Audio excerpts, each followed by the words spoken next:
Salut, c'est Retro Game Game. Puis retour sur les jeux de mon enfance. On va parler de Wizards & Warriors X Fortress of Fear. C'est un jeu qui est sorti sur Game Boy en 1990. La série des Wizards & Warriors, c'est une série qui a été développée par le studio britannique Rare, qu'on connaît pour beaucoup de jeux tels que Battletoads, la série des Donkey Kong Country, Banjo et Kazooie, GoldenEye 64, Conker's Bad Fur Day, Diddy Kong Racing.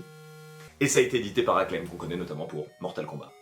Le premier Wizards & Warriors sur NES, le cover art est absolument magnifique. Et c'est suivi du second opus Iron Sword, et que j'ai fait de beauté de la notice.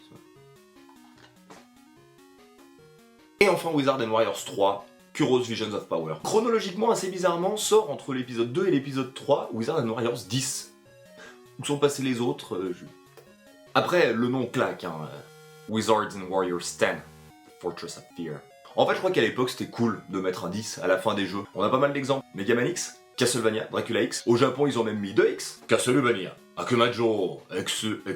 Pour ce qui est du scénario, c'est simpliste au possible et c'est typique des jeux de cette époque. Vous êtes un héros, Kuros, et vous devez sauver une princesse prisonnière d'un château. Le cover art est très stylé. Et à noter quand même que Kuros est plus ou moins à poil. Et c'est le cas de pas mal des pochettes. Sur le 2, on est à peu près pareil. Sur le 1, il y a une petite tentative de placeron. Bon. Non mais moi il me semble juste que si je devais aller secourir une princesse d'une forteresse remplie de guerriers et de démons du mal, je mettrais au minimum une petite côte de maille. Voilà. Un petit pull, tout simplement. Mais c'est un truc qui se faisait pas mal à l'époque. Et prenez une série comme celle des Golden Axe, et ben y a pas beaucoup de vêtements non plus. Hein. Le héros ici il est en slip et bottes, c'est tout. Mais pourquoi pas finalement.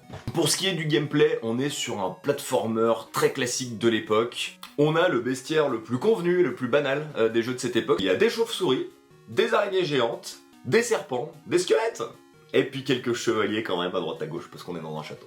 Et ce jeu est très connu pour sa difficulté.